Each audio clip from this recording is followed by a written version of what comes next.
Uns heute an. Wir haben uns ja schon die Sparmax angeguckt und da habe ich so ein Review gemacht. Die finde ich sehr gut. Wir haben uns ja auch die Ultra angeschaut. Die hat jetzt nicht so gut abgeschnitten. Fällt hier schon wieder halb auseinander. Und genau, ich habe natürlich auch noch Reviews zu der Iwata hier, HPBH oder zur Infinity. Alles auf dem Kanal, könnt ihr euch gerne anschauen, wenn es euch interessiert. Schaut euch die gerne an. Bei dem Infinity Review habe ich auch mal noch die Evolution CR Plus, die Evolution Silverline und die ganzen anderen aus der Familie auch noch ein bisschen miteinander verglichen. Also wie gesagt, sehr empfehlenswert, wenn ihr da mehr über die Guns wissen wollt. Alles auf dem Kanal zu finden. Und genau, ich würde jetzt sagen, wir schauen uns das Ganze an. Aber bevor wir uns das Ganze anschauen, nochmal einen vielen lieben Dank an das liebe Airbrush for You Team, die hier wieder gesponsert haben. Also die haben mir das Teil wieder gesponsert. Ich kann das für euch testen, anschauen. Das eben dank Airbrush for You. Also nochmal vielen lieben Dank an meinen Airbrush-Partner. Ist sehr, sehr geil. Also weiß ich gar nicht mehr, was ich sagen soll. Die machen einfach, geben mir halt einfach die Möglichkeiten, bei sowas einfach sowas euch zeigen zu können, und das ist sehr, sehr stark und die machen da sehr, sehr viel, also wirklich vielen lieben Dank. Und genau, die sind der Sponsor für das Video heute und deswegen würde ich jetzt mal sagen, wir schauen uns das gleich mal genau an. Ja, ich verzichte heute mal wieder auf den Opener, weil es mir mit dem Umbau der Kamera und allem gerade einfach zu viel ist. Hier ist das am Tisch eigentlich gar nicht schlecht. Ihr könnt mir mal gerne schreiben, ob euch die kleine, wo habe ich den Finger denn, ob euch das hier gefällt, wenn ich hier mich selber einblende und ihr mein schönes Gesicht sehen könnt, wenn ich gerade aufgestanden bin, völlig zerstört. Noch ein leichter Kater. Lasst mir gerne mal Infos da, ob ich das öfters machen soll, auch bei den anderen schon aufgenommenen Projekten, wie bei dem Bruce zum Beispiel, ob ich mich damit einblenden soll, wenn ich die Teile aufnehme, ob euch das lieber ist oder nicht. Könnt ihr mir gerne mal reinschreiben. Genau. Wir haben hier die Iwata, wir haben ja schon die Iwata HP BH, die Highline schon angeguckt, und was mir hier gleich auffällt, ist hier ein bisschen anderer Karton. Schauen wir uns erstmal den Karton an, oder? Also die Neo, warum zeige ich euch die eigentlich? Ich habe ja die Sparmax geholt für 60 Euro, die Ultra für, glaube ich, 70 Euro oder 65. Die war, glaube ich, 5 bis 10 Euro teurer. Das kommt natürlich immer auf den Händler und allem Möglichen drauf an. Und dann habe ich mir gedacht, dann nehme ich jetzt noch die Iwata als dritte, das günstigste Iwata-Modell, und das ist die Neo eben. Und dann habe ich mir gedacht, dann schauen wir uns die doch mal an, und dann können wir uns das nämlich mal, können wir die alle mal ein bisschen mit vergleichen, weil, ja gut, die Ultra und die Sparmax liegen recht nah beieinander mit 60 und 70 Euro. Da sticht die Neo ein bisschen raus, weil die kostet 99 Euro. Dementsprechend erwarte ich auch ein bisschen mehr von der, da bin ich ganz ehrlich, weil die gleich mal 30 Euro teurer ist, und dann hoffe ich, dass sich das auch irgendwie bemerkbar macht. Und genau, da sehen wir eigentlich schon wieder den Karton, stehen wieder eigentlich die normalen Sachen drauf, hier hinten einfach wieder was für ein, ich muss das mehr so hier in die Kamera, ja, das bringt mir natürlich euch hier nichts, wenn ich euch das nicht richtig zeige. Genau, für was die ungefähr gemacht ist, hier die eher fein, eher Extreme Details oder eben halt so Medium, und geht hier auch ein bisschen in das richtig Große rein und so ein kleines bisschen in den Fein, also die Range von der Gun ist eigentlich gar nicht schlecht, finde ich. Vor allem für Anfänger nicht schlecht, weil da kann man relativ viel mitmachen. Man kann sehr detailliert wahrscheinlich arbeiten, aber auch relativ grob, so wie bei der Sparmax. Und das finde ich eigentlich für den Anfang immer geil. Und nicht nur für den Anfang. Ich muss sagen, ich benutze die Sparmax zurzeit sehr viel. Auch bei meinem Kratos zum Beispiel habe ich die in letzter Zeit sehr viel benutzt. Also ich hatte ja am Anfang nur sehr viele, sag ich mal, wirklich so feine Airbrush und noch feiner, und ich bekomme sehr viel Gefallen an den mittleren und groben Guns, wenn die so eine schöne Range haben. Genau, Karton ist eigentlich, ja, das Papier jetzt nichts weltbewegendes, war jetzt bei der Highline schon ein bisschen schöner gemacht. Aber hier haben wir natürlich wieder Instruction Manual, nichts Wildes. Die gibt es natürlich noch als Saugbechersystem. Und einmal noch als wie so ein Pistolengriff, wo man dann quasi unten wirklich so einen Halter dran hat, wie bei der Lackierpistole. Aber wie gesagt, brauche ich beides nicht. Ich wollte mir ja das günstigste Modell angucken. Und da ist es schon drin. Richtig putzig, dieses Grüne, das finde ich fetzig, ey. Ich gucke jetzt immer in die falsche Richtung. Ich habe die Kamera sonst immer hier stehen. Jetzt habe ich sie ja heute mal hier hingestellt, weil es doch besser ist für mich zum Zeigen. Weil dann kann ich auf den Referenzmonitor nämlich genau hier drauf gucken. Und dann habe ich euch auch noch direkt im Blick. Also ich hoffe auch, das Mikrofon ist auch laut genug eingestellt. Ich muss das nachher ein bisschen höher stellen. So.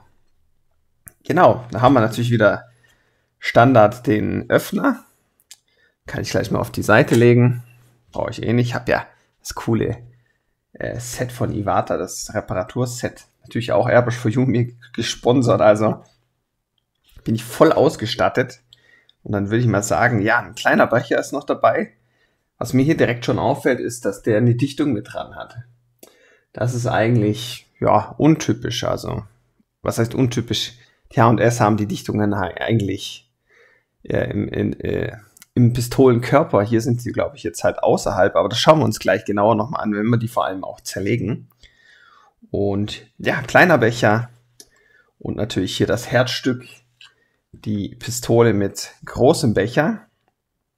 Und Deckel oben drauf. Also es ist jetzt erstmal nur das Unboxing. Deswegen schauen wir uns nachher im Detail noch den Rest genauer an, auf jeden Fall.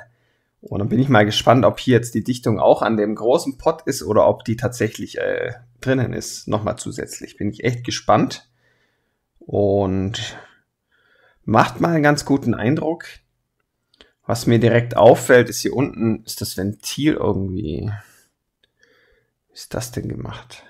Normalerweise hat man ja unten die Feder zum Justieren, vor allem wenn sie es mal lockert, aber hier, ja, kaum Fokus.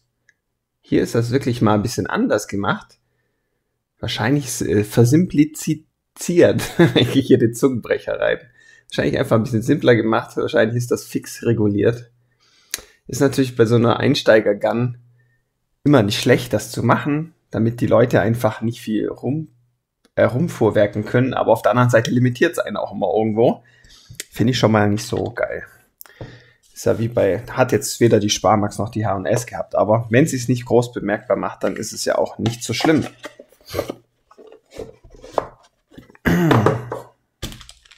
So, was nicht dabei ist. Und das wissen die Banausen, da wissen die von Airbrush for You genau, dass ich so ein Banause bin und das Ding immer vergesse mitzubestellen, weil ich davon schon gar keine mehr habe. Haben die mir natürlich einfach mal wieder gleich das Ding mit dazu gepackt. Und zwar hier der Stecknippel, der ist natürlich bei den Iwatas nie dabei. Viele von euch haben wahrscheinlich was zum Draufschrauben, den Schlauch, aber ich natürlich nicht. Ich habe überall die Schnellkupplungen dran und deswegen brauche ich den Dinger immer. Und ja, Airbrush for You, die kennen mich schon und haben mir das Ding gleich mal mit dazugelegt. Und das ist sehr, sehr geil, also sehr cool. Aber macht jetzt roundabout eigentlich einen guten Eindruck. Finde ich bis jetzt.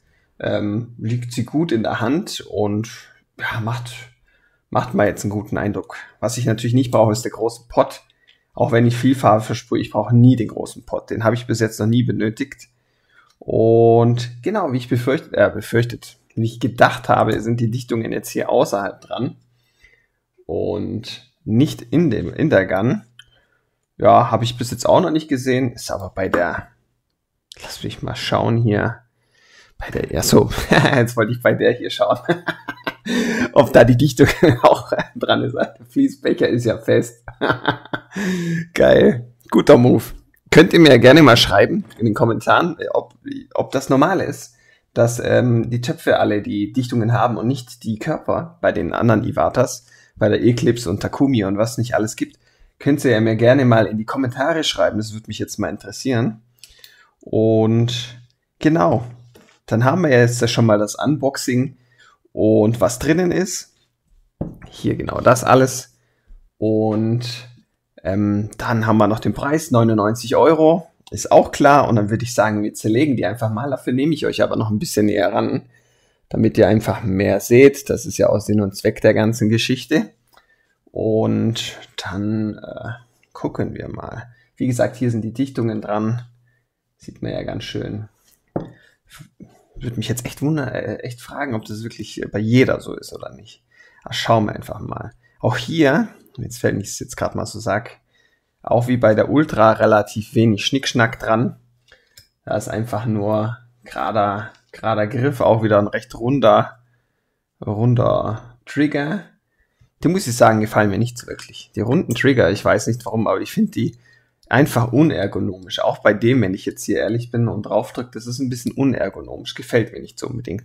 Da weiß ich nicht, warum man da nicht einfach so einen Trigger von der Iwata hier mit reinmacht, so einen leicht schrägen, der liegt einfach sofort besser in der Hand. Und da kann mir doch keiner erzählen, dass der Trigger jetzt günstiger in der Herstellung ist als der andere. Oder wie bei den H&S hier einfach das Geriffelte. Also, das verstehe ich nicht.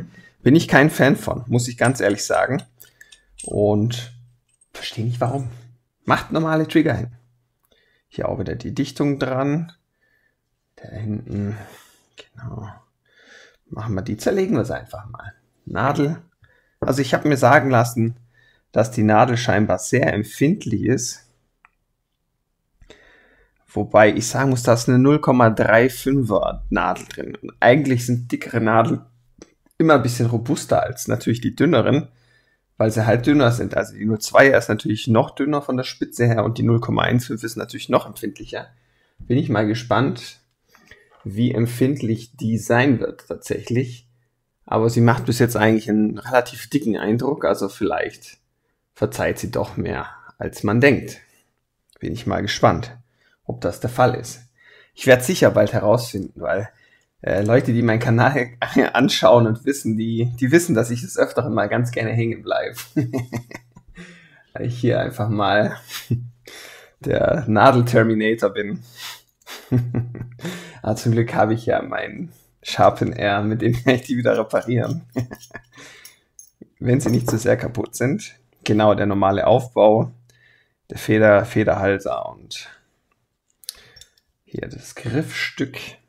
Genau. Ja, die ist halt jetzt natürlich mit so einem Joy-Ball hier unten ähnlich wie ich glaube die H&S haben alle nur so einen Ballen unten dran. Finde ich jetzt nicht schlimm und auch ganz okay. Hebt sich bei den Iwatas, glaube ich, ab, weil die Iwatas sonst einen anderen Aufbau haben, aber ja, auch da hätte man einfach den anderen Griffdinger hinmachen können. Wäre einfach besser gewesen. Genau. Also ich finde, hier ist natürlich die Nadelkappe, die braucht man natürlich nicht als Profi, aber ihr als Anfänger ist es natürlich gar nicht schlecht, am Anfang die zu benutzen. Oh. Und dann machen wir mal noch hier vorne den Düsenkopf ab. Oh, bin ich mal gespannt, ob ich den gleich absiedeln muss mit Honig. Mit Honig sage ich. Warum sage ich dauernd Honig? Mit Bienenwachs, damit das auch wirklich 100% dicht ist. Schaut dafür gerne mal das Review an. Das habe ich dazu gemacht. Und hier klebt schon irgendwas. Irgendein Dichtmittel ist da auf jeden Fall schon dran. Hier ringsrum, dann brauche ich wahrscheinlich erstmal keins. Es ist witzig, dass da schon irgendein Dichtschmutze dran ist. Seht ihr die? Seht ihr das? Da habe ich so ein bisschen Geschmutzel dran. Also ist schon im Endeffekt für die erste Dichtigkeit klar. Wenn ihr die dann ein paar Mal putzt, dann ist das irgendwann weg. Und dann ist sie nicht mehr 100% dicht. Also, ja, es ist wichtig zu wissen, dass ihr dann einfach euch mit natürlichem Bienenwachs ganz geil einfach das wieder absealen könnt. Für 4 Euro habt ihr da ein Leben lang. Schaut euch das mal an. Ich habe hier noch 20 Nadeln drin. Ja, das ganze Set, braucht man natürlich hier zum Düse entfernen. Ich zerlege die jetzt natürlich einfach komplett einmal, weil ich wissen will, wie die halt auch so aufgebaut ist. Ich finde das Werkzeug hier immer ein bisschen besser zum Rein- und Rausschrauben, ein bisschen sicherer als das hier. Und ja, man merkt halt schon ein bisschen, der Aufbau ist halt anders hier ein bisschen. Das ragt auch recht weit hinaus. Ja, Fokus. Der Fokus will nicht so wirklich. Und ja, hier unten sieht man nämlich schön, wie die Luft reingeht und dann hier wirklich im Düsenkopf nachher in Verbindung mit Nadel und Dingens vorne alles zu einem geht. Das ist eigentlich wirklich interessant. Das habe ich beim Absealen ja gemacht. Kriege ich hier lauter WhatsApps. Also wie gesagt, hier natürlich Bienenwachs. Könnt ihr das absealen, wenn das mal hier weg ist. Und es hat sich einfach die Kamera ausgestellt, weil die keinen Strom mehr hat. Also geben wir ihr doch mal Strom und machen den lieber schnell wieder an. Ups. Okay, come on. Yay, geil. Vorführeffekt, wie klasse. So, das Stück ist immer super hart drin eingeschraubt. Und da nehme ich jetzt echt gerne die Zange von der Iwata, weil ich habe das immer mit normalen Zange gemacht und einem Tuch, aber dann geht doch mehr kaputt manchmal, als man möchte. Und hier haben wir einfach die Kunststoffbacken. Passiert einfach nicht so viel. So. Ja, hier ist auch eine Dichtung dran. Hier oben ist eine Dichtung dran, so wie man es kennt, auch von der H&S. Ich sollte es euch vielleicht auch noch zeigen. Hä? Also das Griffstück ist auch sehr anders wie alle anderen Sachen, aber ist wahrscheinlich einfach ein bisschen vereinfacht. Ja, muss ich aufpassen, dass die Dichtung auch wieder drinnen bleibt. Ja, ist fix drinnen. Also da hat man nicht die Möglichkeit, das nachzujustieren. Also wirklich, so wie ich gesagt habe, das ist versimpliziert, damit da einfach weniger, ja, auch weniger passieren kann für den Anfänger, ist das Ding hier einfach fix. Du kannst es natürlich bei der Sparmax, bei den Ultras und bei den H&S-Pistolen, auch bei den anderen Iwatas unten dann immer nachregulieren, wenn mal der Trigger entweder zu lasch ist oder zu fest, kann man das immer ein bisschen noch machen. Genau, das ist jetzt echt mal so der Aufbau von dem Ganzen. Auch die Düse ist natürlich wieder winzig klein. Auch Dichtung dran. Die ist natürlich auch eine andere, wie jetzt zum Beispiel bei der Highline oder so. Dann ist natürlich auch wieder andere, wie bei der hier Eclipse zum Beispiel. Und deswegen ist auch hier wieder eine etwas andere drin. Die anderen Düsen sind für mehrere Pistolen, aber die hier ist speziell für die Neo gemacht. Und die ist auch beim Einkaufen, glaube ich, habe ich gesehen, deutlich günstiger, weil so eine normale für die Highline zum Beispiel, für die HPBH, kostet die Düse 50 €.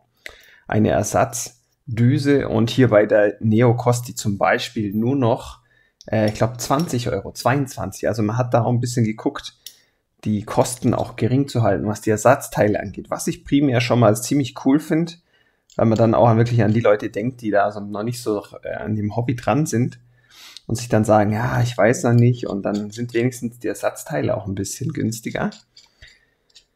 So, was ich bloß immer hatte, auch bei der Sparmax und bei der anderen, war natürlich hier unten so ein bisschen das Gewinde immer nicht ganz dicht.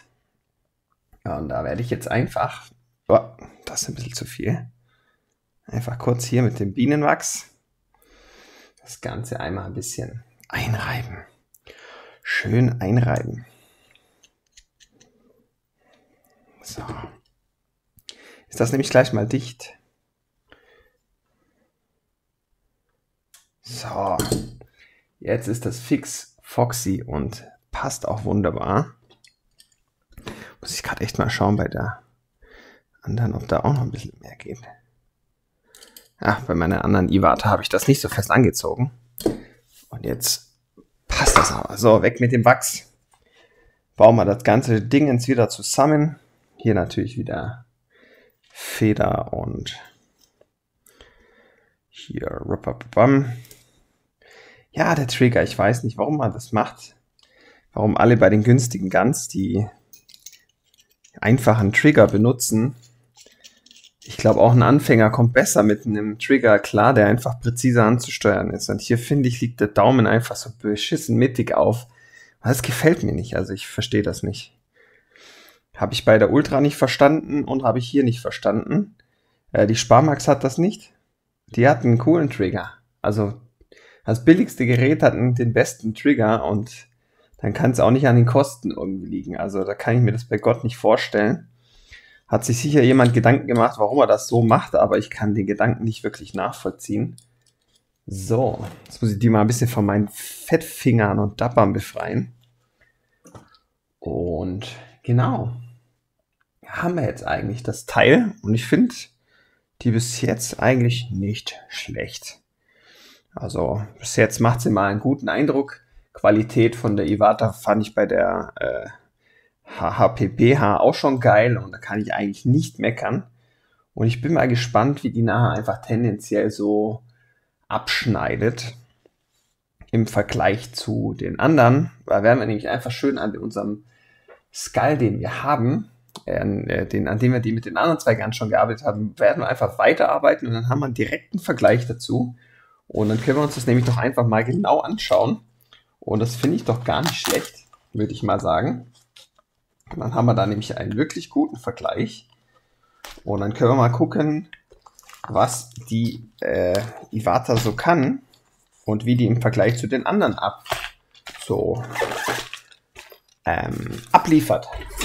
Heute habe ich wieder sprachlichen Durchfall hier, das ist wirklich furchtbar.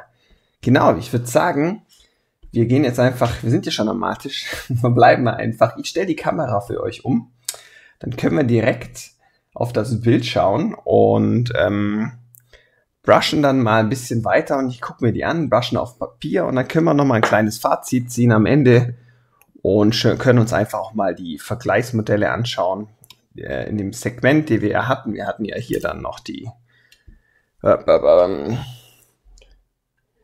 hatten ja dann hier noch die Sparmax und eben die Ultra. Und dann kann man da nämlich mal so ein bisschen gucken, wie die drei so innen quasi, ja, wie die so. Was ist heute los? Wir können sie einfach vergleichen. Und schauen wir einfach mal, wie die jetzt noch abliefert im Vergleich zu den anderen zwei. Bin ich wirklich gespannt, weil seit der Ultra mache ich mich auf alles gefasst. Und das ist nicht selbstverständlich, dass da alles super funktioniert. Ich würde es mir wünschen für die Neo, weil die macht schon einen guten Eindruck, aber den werden wir uns jetzt dann mal am Maltisch angucken. Und dann werden wir mal sehen, ob die abliefert oder nicht. Und da bin ich wirklich gespannt. Und dann würde ich sagen, bauen wir mal alles auf. Oh, the misery. Everybody wants to be my enemy. Ja? Ben schläft im Wohnzimmer und ich bringe jetzt mal ein bisschen Müll weg. Mach das. Gib mir das Babyphone. Und das hätte ich jetzt einfach mitgenommen. Oder ist er da? So, Orderle. Dann sind wir hier auch ready. So, Orderle, ihr Lieben da draußen. Jetzt schauen wir uns doch mal den Praxistest an und werden einfach mal hier wie bei den anderen mal einen groben Sprühstrahl machen, mal ein paar Dagger-Strokes, einfach so ein bisschen einen Gesamteindruck kriegen. Was mir gerade gar nicht gefällt, wo ich gerade direkt beim Zusammenbauen und Zusammenstecken mir aufgefallen ist, und zwar, dass die so fett ist vorne, dass die nicht gescheit in meinen Halter passt. Das finde ich ungeil, weil die echt, ich habe jetzt gucken müssen, die neigt sich so weit nach oben, dass fast schon die Nadel anstößt. Das finde ich ziemlich ungeil, dass die wirklich so fett ist, dass die passt halt nicht hier rein. Ihr seht, das ist irgendwie Käse. Und wenn man da natürlich ohne Sprühkappe arbeitet, dann wird es schnell gefährlich, weil die anderen, die gehen natürlich hier rein und sind hier fix drin. Ihr seht, die gehen bis nach vorne durch. Die sind dann auch fest hier drinnen. Geht jetzt bei der Iwata gar nicht, weil die so einen fetten vorderen Kopf hat, dass die halt einfach, ja, das hier ist einfach zu fett. Das reicht auch gar nicht von der Länge her. Das fällt mir gerade auf, die anderen Pistolen passen eigentlich alle, aber die hier ist wirklich, das ist mir gar nicht so aufgefallen, dass der Düsenkopf einfach so immens dick ist. Wie gesagt, es geht gerade noch so, aber wirklich zufrieden bin ich damit nicht.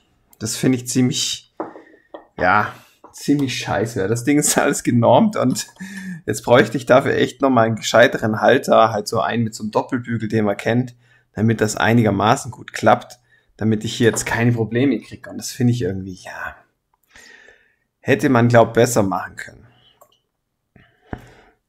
Hat so sicher alles seine Gründe, aber ja, hier erschließt sich mir das nicht ganz so. Ich sollte vielleicht noch den Kompressor anmachen. Jetzt habe ich alles gemacht, nur den Kompressor habe ich nicht angemacht. Gut. Ja, hier kommt es doch schon langsam. Ein bisschen durchblubbern. Boah. Aber auch hier wieder einen extrem starken Druck auf dem Hebel. Also ähnlich wie bei der Ultra, ziemlich stark. Jetzt machen wir einfach mal.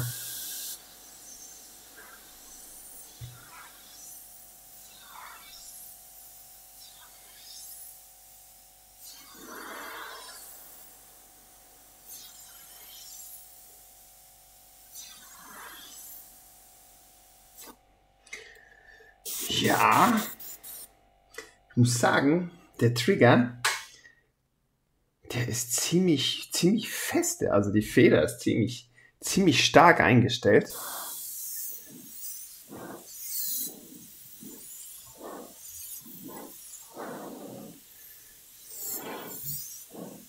Also da muss ich schon sagen,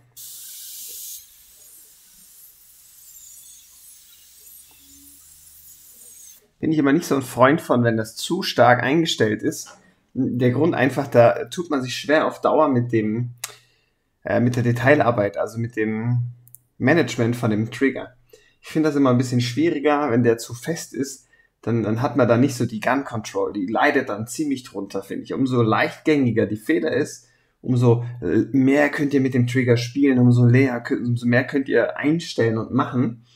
Und wenn der natürlich zu hart ist, dann, wenn ihr dann so im Kleinteilbereich seid, dann ist es natürlich schwierig. Ich meine, dafür ist sie jetzt primär nicht gemacht, aber ich möchte schon irgendwo auch mit der so fein malen können, mindestens wie mit der Sparmax. Also die Sparmax hat's vorgemacht, was möglich ist, und das erwarte ich schon irgendwo von so einer Gun.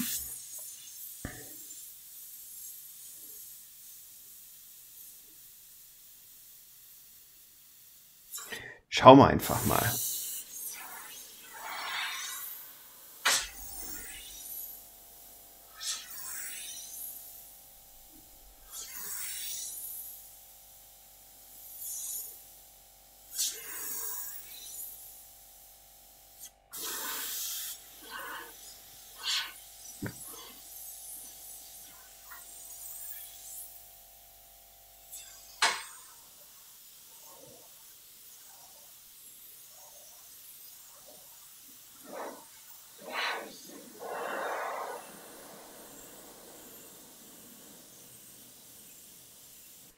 Ja, ich glaube, hier merkt man schon, für was die wirklich gemacht ist.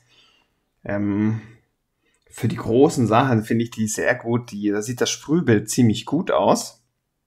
Bei der ganz feinen Sachen, da bin ich mir noch nicht ganz so sicher. Wir schauen uns das jetzt hier gleich nochmal im Quadrat an.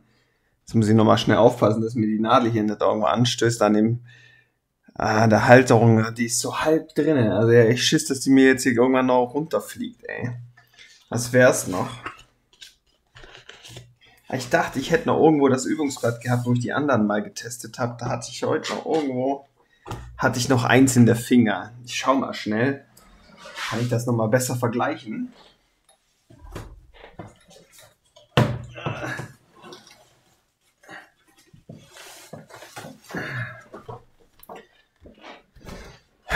Genau, das war nämlich die Sparmax. Einfach nur mal so für mich nochmal zum Gucken, wie das so vom Spritzbild einigermaßen ist. Und ja, bin ich echt gespannt jetzt gleich mal bei den feineren Sachen, wie das so aussieht, wie das so abliefert im Vergleich zu der anderen. Aber man merkt schon, dass da hier, also bei den großen Sachen, da finde ich die Iwata schon deutlich besser, aber wenn es ums Detailreichere geht, da ist sie bis jetzt noch nicht so. Schauen wir uns das einfach mal an. Ah, der Opa fummelt am Kamera rum hier.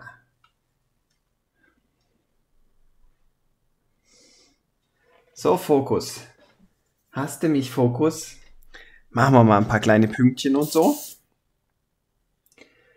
Ja, ist halt immer Nutzen und Anwendung, aber schauen wir einfach mal. Machen wir mal ein paar Punkte.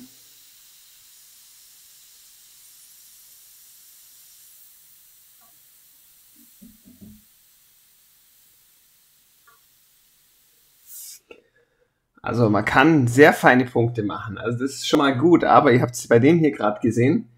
Durch den harten Trigger tue ich mir da schwerer, das zu kontrollieren. Das ist wahrscheinlich auch nur Übungssache. Man kann damit wahrscheinlich mit Übung das auch nachher gut ins Handling kriegen, aber ich bin viel weichere Trigger gewöhnt, auch bei den anderen Iwatas, dass mir das hier einfach schwerer fällt, weil man einfach mehr Kraft geben muss, und wenn man dann zu viel kurz gibt, dann zack, ja, dann ist es vorbei und dann ist das nicht mehr möglich.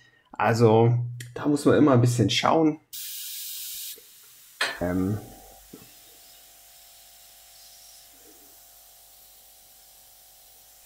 wie man das macht.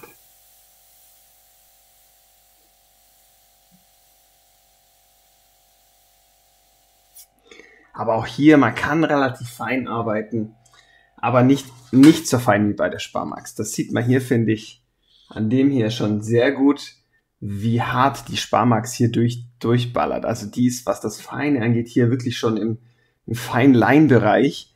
Da kommt die hier nicht hin. Das merke ich jetzt hier schon. Das schafft die nicht. Ist das Bild unscharf oder was ist hier los? Das schafft die hier nicht ganz. Also man merkt einfach hier ist ab dem Punkt, hier ist einfach Ende, hier stottert sie nur noch rum. Also Parameter habe ich die gleichen genommen. Das heißt, gleiche Farbe, gleicher Druck, alles gleich.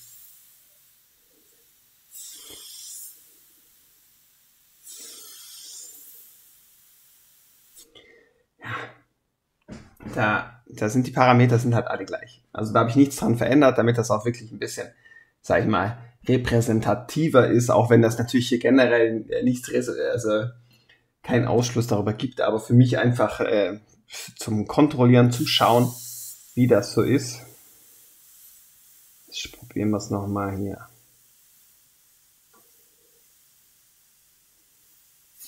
Ja, man merkt schon, es geht schon noch mehr, es geht schon noch ein bisschen was.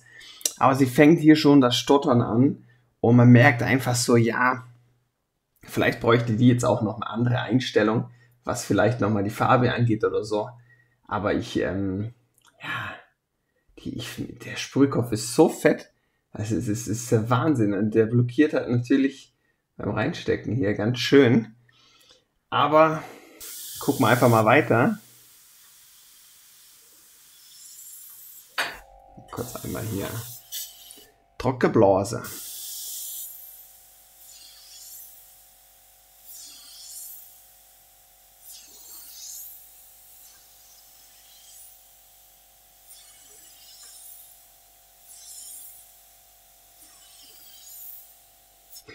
Dagger Strokes gelingen mir gerade irgendwie auch nicht wirklich mit der Gun.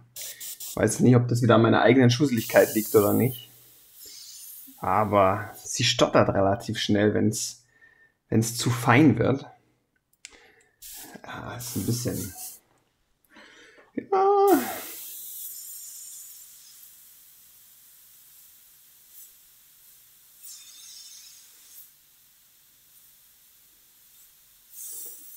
Also es lassen sich schon Detailsachen machen.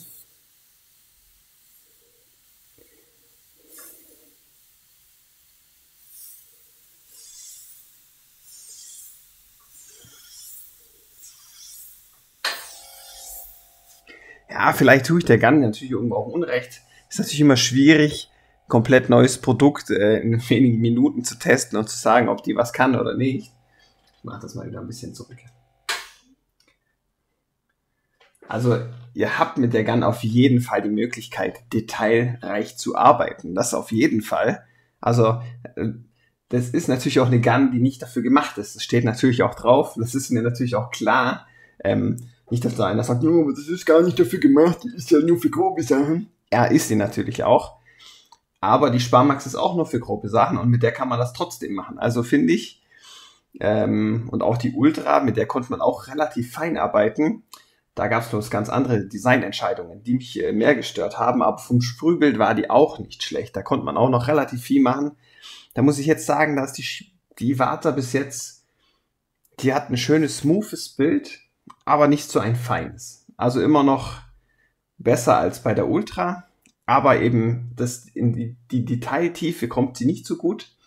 Aber dafür ist das Gesamtsprühbild bis jetzt immer noch mit fast am besten, was halt die grobe Fläche angeht. Man sieht es hier, der ist der Sprühnebel und auch hier bei den Dagger Strokes, bei den dickeren, das ist halt ein bisschen smoother, ein bisschen schöner. Bei der Sparmax ist das hier bei den groben Sachen ein bisschen ausgefranster, sage ich mal. Also aber es ist alles wirklich schon jammern auf hohem Niveau irgendwo, obwohl das günstige Guns sind. Aber ja, hier ist einfach nochmal mehr drin, was die Details angeht. Das finde ich hier schon deutlich schicker. Bis jetzt, also wie gesagt, Fazit mache ich nachher nochmal, aber ich schaue mir das auf jeden Fall nochmal an. Ist natürlich ein bisschen schade, finde ich, vor allem mit dem Gedanke, dass die halt nochmal 30 Euro teurer ist als die anderen zwei.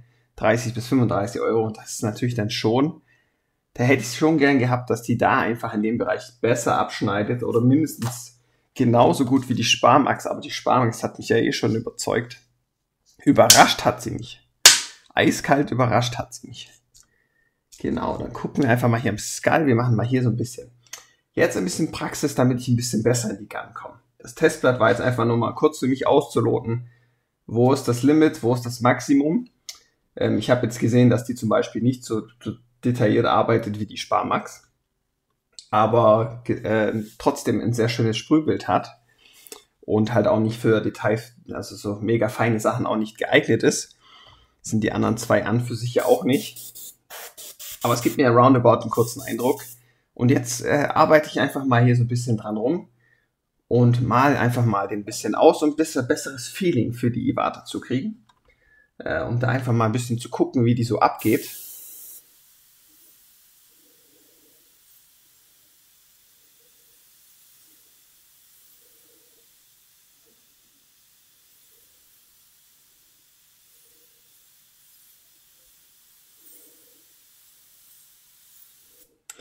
Ja, schon richtig schön rausgemalt und hier richtig schöne Gänsefüßchen gekriegt, weil mir der Trigger zu hart ist.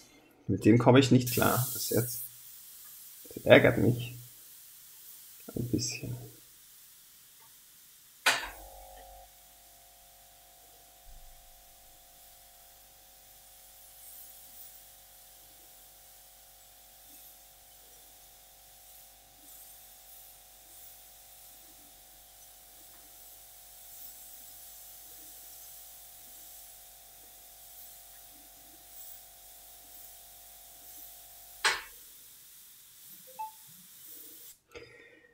Jetzt habe ich auch noch viel Tip Dry.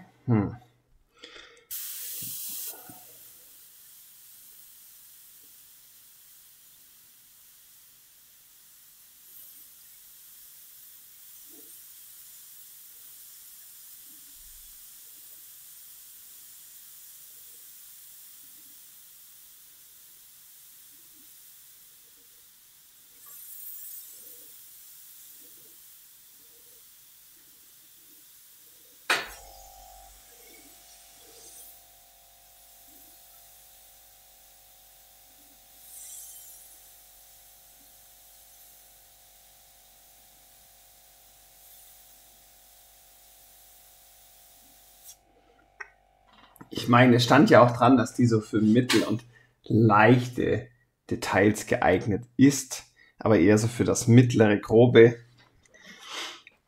Ich habe das Gefühl, bei der merkt man es am meisten, dass es das wirklich ist irgendwie. Dass die sich da wirklich nicht so dran richtet. Aber ich finde es immer ein bisschen schade, wenn die Guns dann schon irgendwo so limitiert sind.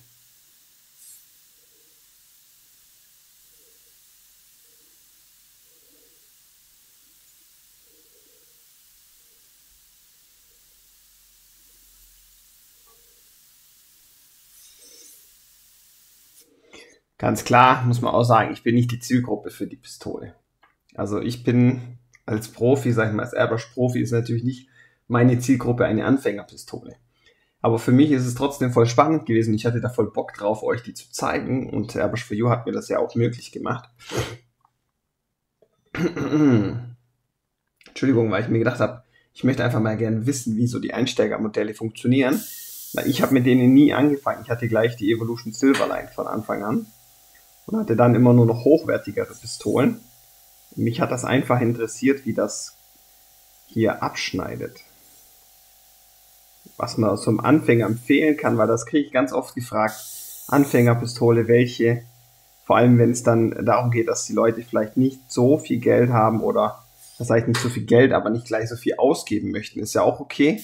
Wenn ich mir ein Hobby angucke, dann nehme ich ja nicht auch gleich die Mikron und lasse 500 Euro raus. Gibt bestimmt Leute, die das machen, aber das ist sicher nicht jeder. Die wenigsten, würde ich mal behaupten. Und dann sind eher so die Sachen, ja, eine Iwata kennt man halt, weil die relativ bekannt sind. Und da überlegt man wahrscheinlich eher mal, dass man da eine nimmt oder die H&S. Oder. Und deswegen war das für mich ein ganz toller Anreiz, das mal auszuprobieren. Hier gerade schon wieder Gänsefüßchen, leck mich am Arsch. Boah. Ich muss sagen, das geht mir gerade so ein bisschen auf den Sack.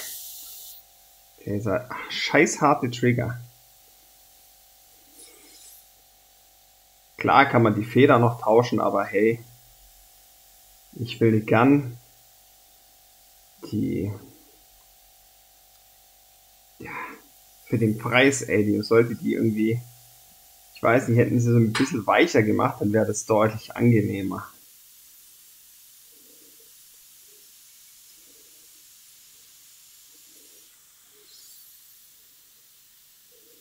Keine Ahnung, vielleicht gefällt es ja dem Anfänger voll oder ist da ganz sinnvoll. Ich weiß es nicht, aber ich finde es nicht so schön. Lieber habe ich am Anfang die Möglichkeit, mehr zu machen, anstatt nicht. Also lieber habe ich die Möglichkeit und ich mache mehr, kann mehr machen als nicht.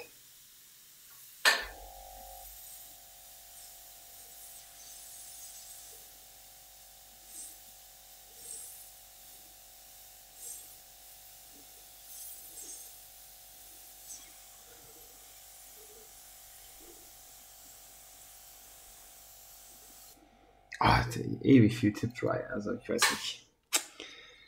Macht mich gerade nicht so glücklich alles.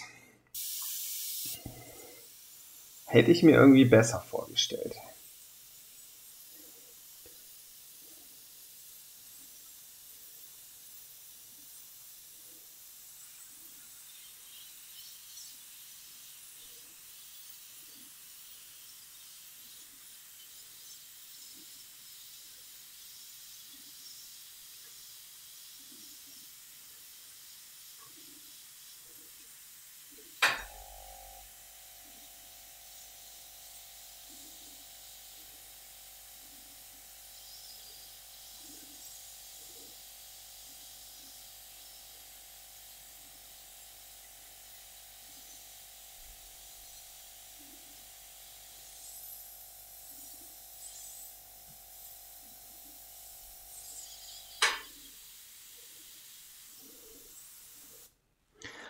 Ja,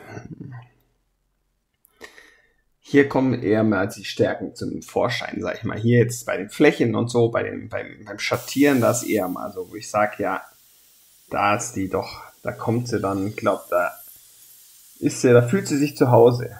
Ich glaube, da kommt sie ganz gut zurecht.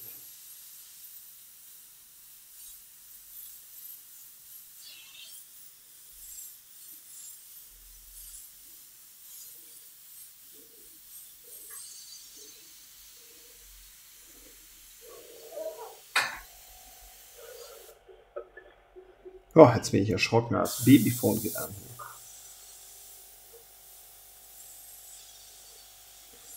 Ja.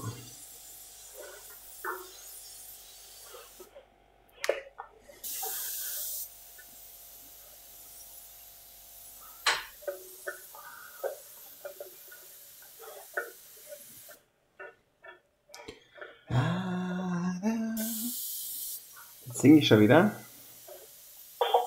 Ja. So, dann muss ich kurz aufhören und kurz mal den Bub holen und wir sehen uns gleich wieder.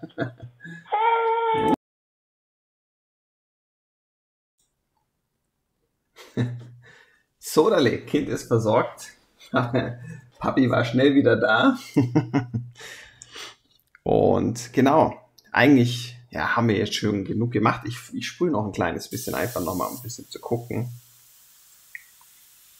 Nochmal ein bisschen Feeling dafür kriegen.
Everybody wants to be with me. Oh, ich schon wieder vergessen, dass ich aufnehme, ey. Dass ich ja gar kein Voice-Over mache. Dann sollte ich mal lieber nicht so viel singen.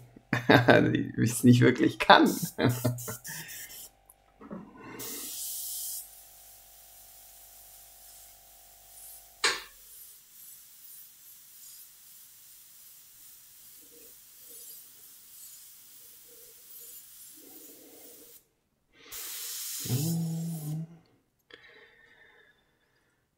So, ihr seht ja noch gar nicht alles hier.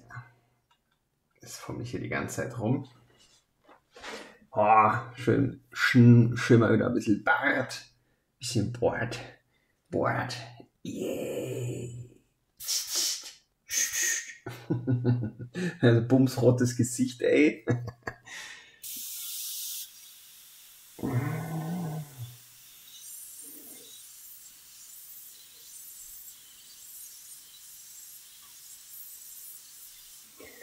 Machen wir hier noch ein bisschen rum.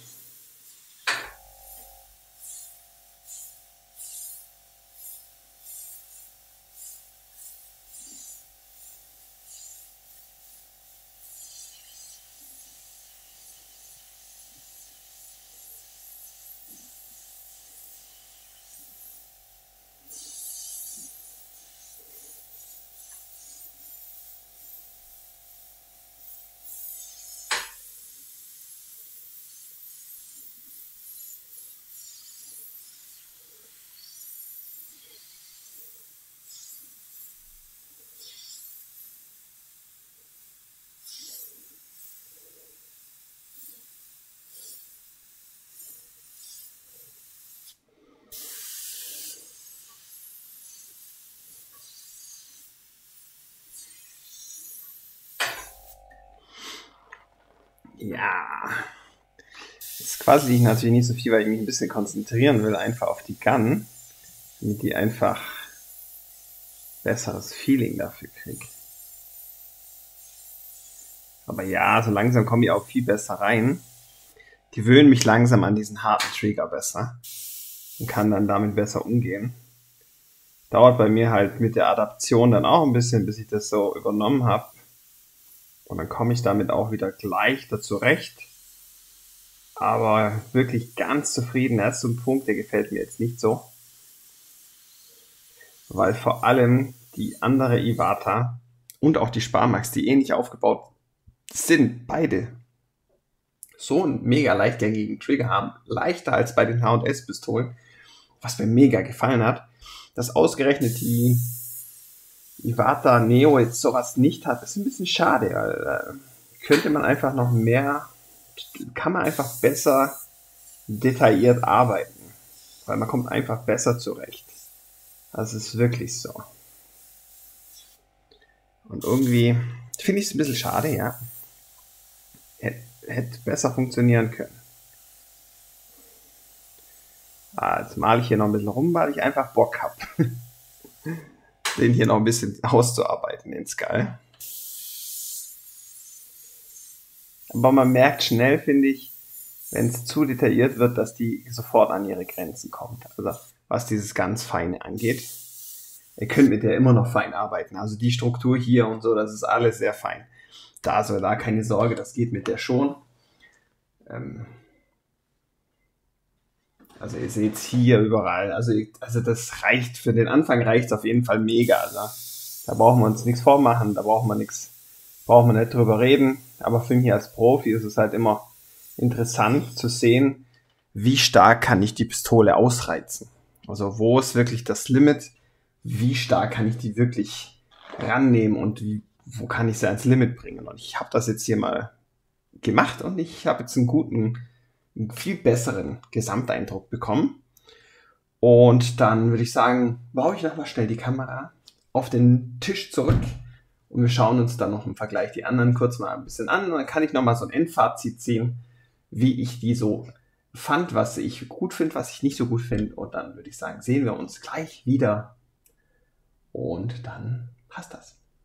So, ihr Lieben da draußen, wir kommen mal langsam zum Fazit. Jetzt habe ich original gerade 20 Minuten, das ist ja ein bisschen mehr wie 20 Minuten, die Düsenklappe gesucht wie so ein Hoshi, weil ich die nicht gefunden habe. Ich habe die natürlich abgeschraubt und spule rum und jetzt bin ich hier gerade auf dem Boden rumgekrochen wie so ein Mönch, hey. Wahnsinn. Aber ich habe sie gefunden, das ist das Einzige, was zählt und das passt. Genau, kommen wir mal zum Fazit. Also, Neo kostet 99 Euro und hat eine relativ große, ja, was soll ich sagen, ist eher so für die groben Sachen gemacht. Sind eigentlich sind für Einsteiger gedacht, Seiten oder die günstigeren Sachen. Und die günstigeren Sachen orientieren sich, sage ich mal, eher immer so an dem Mittelding. Man will ja als Anfänger braucht man nicht High Details machen können oder kriegt man auch gar nicht hin. Aber man muss ja auch nicht ganz grob sein, sondern das richtet sich, man lotet, glaube ich, einfach als Hersteller aus, was ist möglich, was ist gut, was nicht. Und da muss ich sagen, war die Neo bis jetzt am schlechtesten, was das Detailmalen angeht. Also die Sparmax, mit der kommt man mega gut detailliert malen und auch großflächig malen mit der 035er Düse. Genau das gleiche ist jetzt bei der Ultra gewesen, mit der konnte man auch noch schön fein malen, nicht ganz so präzise wie mit der Sparmax, aber das war immer noch auch recht gut möglich. Mal abgesehen von den Designentscheidungen und etc., wenn man damit klarkommt. Und die Neo hat da ein bisschen, muss ich sagen, ist damit echt am schlechtesten von den 3 Modellen, finde ich. Die hat zwar eine größere Range hinten raus, also mit der kann man wahrscheinlich noch gröber malen, aber wenn es dann wirklich ins Feinere geht, dann merkt man relativ schnell, wo die Grenzen sind. Finde ich immer ein bisschen schade, weil die Sparmax eigentlich gezeigt hat, dass es möglich ist. Und wirklich gut möglich. Und da finde ich, da hat sie dann ein bisschen, im Vergleich zu den anderen, ein bisschen, schlecht abgeschnitten. Was gefällt mir denn nicht so noch, wenn wir gerade dabei sind, ein bisschen mal zu kritisieren? Entschuldigung, ich werde schon wieder krank, das ist herrlich. Was ich nicht mag, und das habe ich bei der Ultra auch schon gesagt, das mag ich auch nicht, ist das Griffstück. Das fühlt sich unergonomisch an. Lass das weg. Die Sparmax hat auch gezeigt, wie es geht. Man muss ja nicht so einen mega Hardcore-Griff machen wie bei der H&S oder bei den teuren Ivatas, aber einfach so einen leicht abgeflachten, gerillten und nicht so einen Runden. Den finde ich schlechter zum präziser Brushen. Also da finde ich das wirklich unangenehm. Da liege ich nie in der Mitte auf, sondern eher sogar etwas weiter vorne. Und das hat die Ultra hier auch und die finde ich auch beschissen. Hat mir jetzt nicht so gut gefallen. Was mir auch nicht gefällt, und das ist bei der Ultra auch der Fall, ist der harte Trigger. Ihr merkt das hier richtig, wie der so explosionsmäßig nach vorne geht. Hier ist das ähnlich. Der geht auch, also ich finde den Druck einfach zu stark. Da ist das hier relativ, ihr seht es der ist relativ locker, gefällt mir viel besser, damit kann man präziser arbeiten. Das ist wirklich fürs Detailmalen einfach viel, viel gescheiter. Klar kann man da Federn reinmachen, die ein bisschen schwächer sind, aber er hätte nicht sein müssen eigentlich. Also die Ultra ist da noch am schlechtesten, um da mal ein bisschen hier auf die anderen auch einzugehen. Die ist noch härter als die Iwata. Das habe ich schon gemerkt, das Sealing-Mittel von der, das klebt mir überall, die Finger hier. Leck mich am Arsch. Hier schmiere ich alle anderen voll. So, mal die Kotze hier sauber. Genau, also der Trigger ist hier mit am stärksten. Der hier ist so mittelmäßig und mittel bis auch stark und der hier ist schön so mittel bis leicht. Das ist viel besser zum Arbeiten. Auch schwieriger für den Anfang, klar, aber finde ich einfach besser. Klar muss man natürlich auch dazu sagen, die sind an für sich nicht meine Zielgruppe. Die Pistolen, wobei ich sagen muss, die Sparmax benutze ich mit am meisten. Und auch gerne mittlerweile, auch beim Kratos habe ich die mega viel benutzt. Also die kann richtig was, wenn man weiß, wie man mit ihr umgeht. Aber wie gesagt, das war was mir nicht so gut gefallen hat. Der Trigger, so wie bei der Ultra, der Widerstand, der mir zu hart ist, weil dann einfach man zu schnell drückt und dann kommt doch zu viel Farbe raus oder Material und dann ist es schon passiert. Finde ich immer für einen Anfänger, ich weiß nicht. Da sollte man da finde ich dann lieber gleich richtig einschleifen, statt nachher so einen harten Trigger. Und wenn man dann an so einen leichteren kommt oder an eine teure, dann kommt man, glaube ich, noch schwieriger zurecht. Also ich kann es nicht ganz nachvollziehen. Da schenken sich beide nichts. Und Genau, was mir auch noch aufgefallen ist ja ein bisschen verkratzt. Was ich ziemlich blöd finde, ist die Dicke des Kopfes hier. Also wenn man sich den Vergleich anguckt, die sind alle genormt, oder relativ genormt, dann kommen wir einfach mal darauf zurück, weil die hier schön reinpassen. Die schließen alle ab, ihr seht's, die passen da alle hervorragend rein und sind dann sicher drin. Bloß die Iwata, die ist so fett, die kann das nicht. Die wackelt halt hier in meinem Pistolenständer rum und ist ganz, also da habe ich echt den Schiss, dass die irgendwann mal den Abflug macht. Aber was viel dümmer ist, ist noch, dass wenn vorne die Schutzkappe ist, die Nadel hier in dem Halter fast berührt. Und das ist halt scheiße, weil irgendwann, wenn man sie dann doch mal unsauberer reinsteckt, dann macht's büpp und dann ist sie vorne krumm. Also da bräuchte ich jetzt echt wieder einen anderen Halter oder so und das, weiß nicht, finde ich irgendwie, ich persönlich finde es irgendwie ungeil. Hier kurz nochmal die Schläuche reinhauen, weil das ist unnötig. Die hätte man sicher kleiner machen können und dann wäre das, glaube ich, nicht so ein Problem. Warum das so ist, kann ich euch natürlich nicht sagen, aber ich finde es halt einfach generell, nicht so geil, muss ich ganz ehrlich sagen. Genau, das waren so die Sachen, die mir nicht gefallen haben, also der Trigger, der Widerstand und den großen Düsenkopf. Was mir hingegen sehr gut gefällt, ist das Sprühbild. Also im Vergleich zu den anderen zwei hat die Iwata das beste Sprühbild. Das sieht man, also es macht sich für einen Anfänger, ist das völlig uninteressant und ich glaube auch nicht wirklich ein Einflussfaktor, vor allem nicht bei der Kaufentscheidung. Aber ich als Profi, und wenn ich mir das wirklich genau anschaue, dann merke ich, dass bei der, auch gerade bei den großen Flächen, das Sprühbild mit am saubersten ist. Und dann muss ich tatsächlich sagen, kommt schon die Sparmax. Die hat nämlich auch ein echt super Sprühbild. Und dann kommt erst die Ultra und die hat nämlich auch nur eine 0,2er Düse drin und ist da eigentlich eher schon recht klein und dann ist das Sprühbild auch bei größeren Flächen nicht so gut. Und ja, abgesehen davon, also große Flächen nicht so, aber die kleinen Flächen sind da auch tippitoppi, hat halt die gewohnte H&S-Qualität und davon habe ich eigentlich sehr, sehr viele Pistolen, deswegen ist die Qualität auch nicht schlecht. Aber wie gesagt, das ist wirklich, genau. Langzeittest kann ich mit der jetzt noch nicht machen, die werde ich vielleicht jetzt mal öfters probieren. Wie ich über die Ultra denke, das wisst ihr bereits, die ist für mich wirklich designtechnisch und handlingsbedingt für Anfänger, also die fällt bei mir fast raus, die finde ich irgendwie gar nicht geil. Und ja, da verstehe ich ganz viel, schaut euch gerne das Review dazu an, das gibt's auch auf meinem Kanal. Und wie gesagt, dann hier haben wir halt den Preis noch. Das sind 100 Euro, das sind nochmal 30 Euro mehr oder 40 Euro mehr wie bei der Sparmax. Und ich muss am Ende des Tages sagen, um die jetzt mal hier gleich ein bisschen gegeneinander antreten zu lassen, dass mir die Sparmax besser gefällt. Die gefällt mir besser, nicht nur preislich, sondern auch einfach, mit der kann ich sehr detailliert malen, aber auch sehr grob.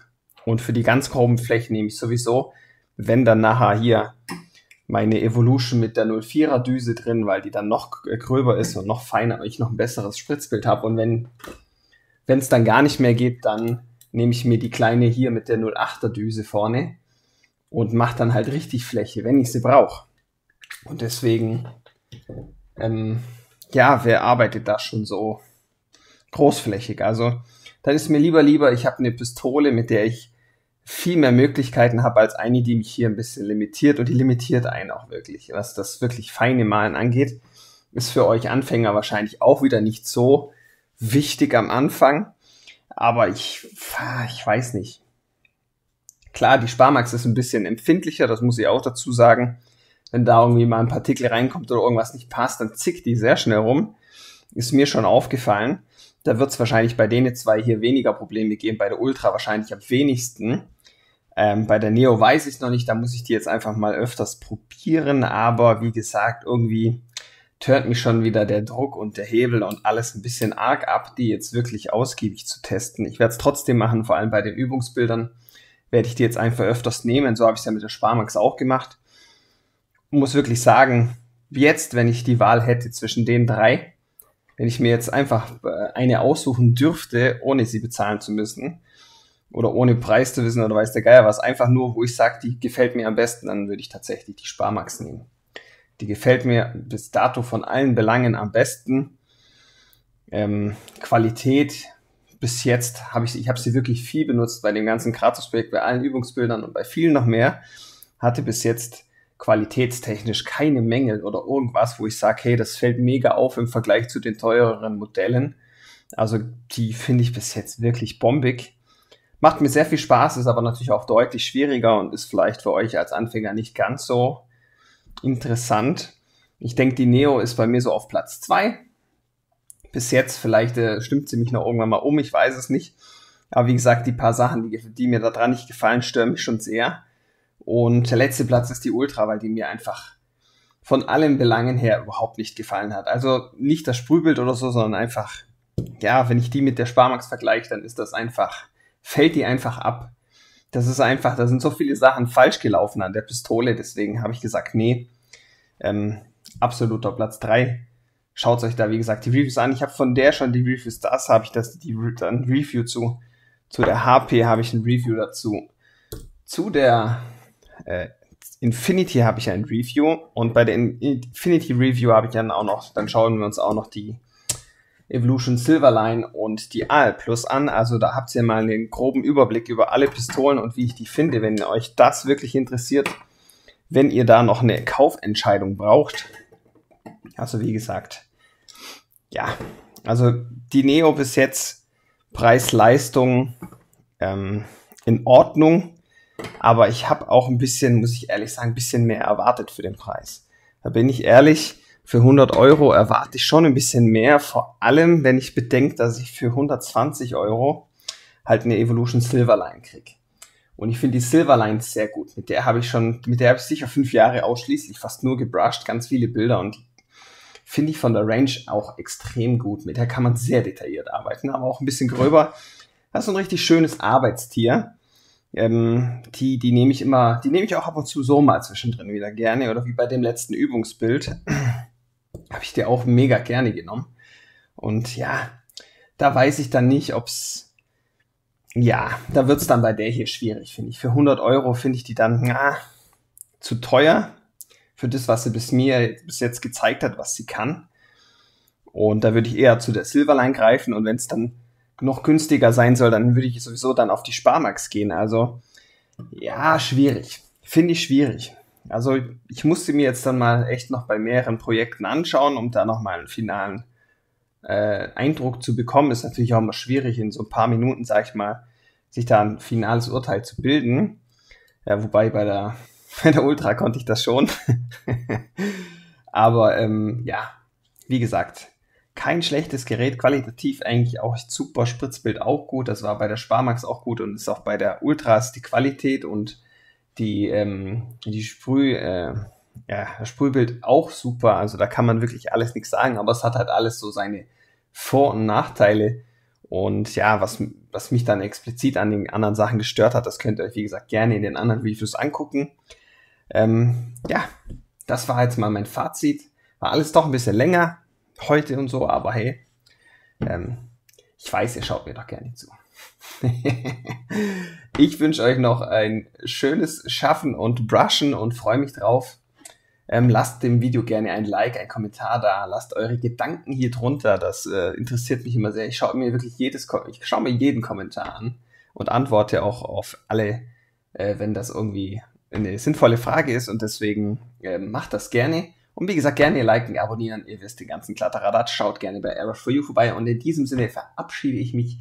Ihr wart wieder ein vorzügliches Publikum. Vielen Dank, ihr konntet so gut zuhören und dann würde ich sagen, bis zum nächsten Mal.